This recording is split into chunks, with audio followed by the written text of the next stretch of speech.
बिस्मिल्लाहिर्रहमानिर्रहीम। आज की इस वीडियो में हम डिस्कस करेंगे माइलस्टोन के बारे में। फिर माइलस्टोन लिस्ट किस तरह क्रिएट किया जाता है, ठीक है, और इसका एग्जांपल पढ़ेंगे इस वीडियो में। तो बेसिकली एक माइलस्टोन होता क्या है? माइलस्टोन हमारे पास किसी भी प्रोजेक्ट में एक सिग्निफिकेंट इवेंट होता है। उस सिग्निफिकेंट इवेंट के अंदर बहुत सारे एक्टिविटीज़ होते हैं और जब वो एक्टिविटीज़ आप परफॉर्म करते हैं यानी वो पूरे होते हैं तो हमारे पास एक माइलस्टोन को बेसिकली अचीव किया जाता है, ठीक है। एक माइलस्टोन हमारे पास बेसिकली एक मार्कर के तौर पे काम करता है। आप लोगों ने देखा होगा जब आप हाईवेज पे जा रहे हो, आप देखिए किसी भी मोटरवे पे आप जा रहे हो तो वहाँ पे मार्कर्स लगे होते हैं, यानी वो बोर्ड्स ऊपर लगे होते हैं कि आप लाहौर की तरफ अगर आप जा रहे हैं और आप इस्लामाबाद में है तो वो आपको ये बता रहे होते हैं कि यहाँ से कितना फासला है, ठीक है। या आप वो मार्कर्स आपको मुख्तलिफ डेस्टिनेशंस के हवाले से क्या बता रहे होते, वो फासला बता रहे होते, ठीक है। तो एक माइलस्टोन भी हमारे पास उसी तरह का काम कर रहा होता है, ठीक है। और इसके अंदर बहुत सारी एक्टिविटीज़ होते हैं। वो एक्टिविटीज़ जब पूरे होते हैं एक माइलस्टोन के तो एक माइलस्टोन को बेसिकली अचीव किया जाता है, ठीक है। अच्छा, जो माइलस्टोन है ये हमारे पास एक यूज़फुल टूल है। किस लिए यूज़फुल टूल है? ये यूज़फुल टूल है फॉर जो हमारे पास शेड्यूल गोल्स उसको अगर आपने सेट करने हो प्रोजेक्ट के तो उसके लिए हमारे पास ये एक यूज़फुल टूल है।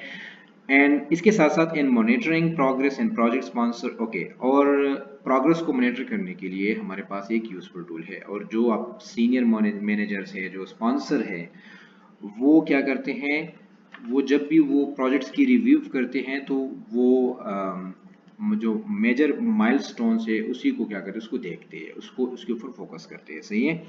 अच्छा, यहाँ पे जब जब माइलस्टोन का लिस्ट हम बनाते हैं, ठीक है, जब भी हम एक माइलस्टोन उसको बनाते हैं तो माइलस्टोन के अंदर हम जितनी भी एक्टिविटीज़ लिखते हैं, इस तरह हमने ऊपर भी डिस्कस किया कि एक माइलस्टोन के अंदर बहुत सारी एक्टिविटीज़ आती है, ठीक है। एक माइलस्टोन बताते खुद एक सिग्निफिकेंट इवेंट होता है एक प्रोजेक्ट के अंदर, और एक माइलस्टोन के अंदर बहुत सारी एक्टिविटीज़ आती है। जो एक्टिविटीज़ हम लिखेंगे उसको जब हम लिखने में अगर हम उसका फॉर्मेट देखें तो ये हमेशा पास्ट टेंस में हम लिखेंगे, ठीक है।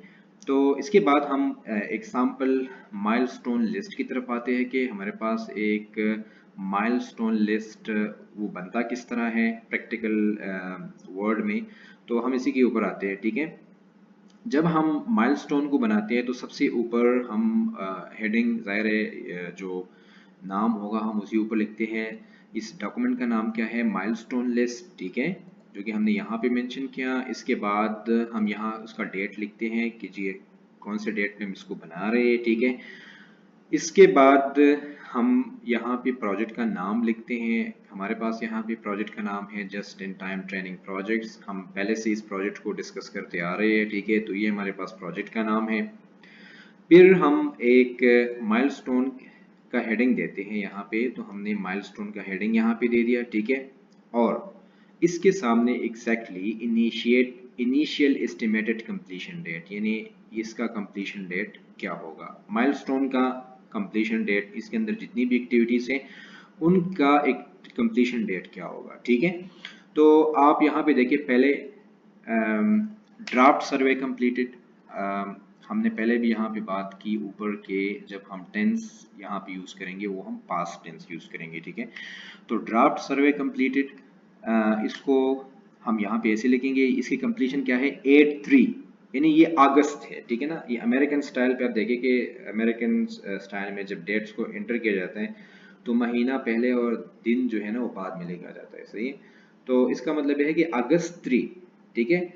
अच्छा, इसके बाद अगस्त 3 तक ये कंप्लीट हो जाना चाहिए, ठीक है। इसके बाद अगर आप देखें दूसरा सर्वे कमेंट्स सबमिटेड, यानी जो सर्वे के ऊपर कमेंट्स होंगे उसकी सबमिशन का डेट क्या होगा 8 अगस्त, इसका सबमिशन डेट क्या है 8 अगस्त, सही है। इसके बाद है सर्वे सेंट आउट बाय आईटी, यानी जो आईटी के लोग सर्वे सेंट आउट करेंगे उसका डेट क्या है 8-10, यानी 10 अगस्त है, ठीक है।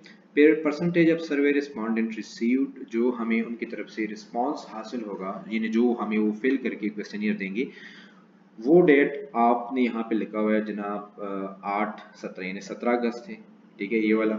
और इसके बाद सर्वे रिपोर्ट कंप्लीटेड, आप इसके बाद आप एक सर्वे रिपोर्ट लिखते हैं। उसका जो कंप्लीशन है वो क्या है, 22 अगस्त है, ठीक है।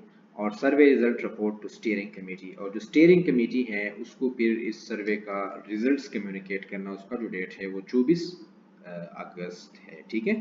तो इसी तरह हम क्या करते हैं, हम एक माइलस्टोन लिस्ट को क्या करते हैं, उसको बनाते हैं, ठीक है। तो आज की इस लेक्चर में हमने माइलस्टोन के बारे में पढ़ा, माइलस्टोन क्या है, माइलस्टोन के अंदर कौन कौन सी चीज़ें आती हैं, इसके अंदर बहुत सारी एक्टिविटीज़ आती हैं, और ये एक मार्कर के तौर पे काम करता है। जिस तरह हाईवेज के ऊपर माइल मार्कर्स लगे होते हैं जो आपको माइलेज के मतलब डिस्टेंस के बारे में बता रहे होते हैं, इस तरह ये आपको एक इंडिकेशन दे रहा होता है, ठीक है।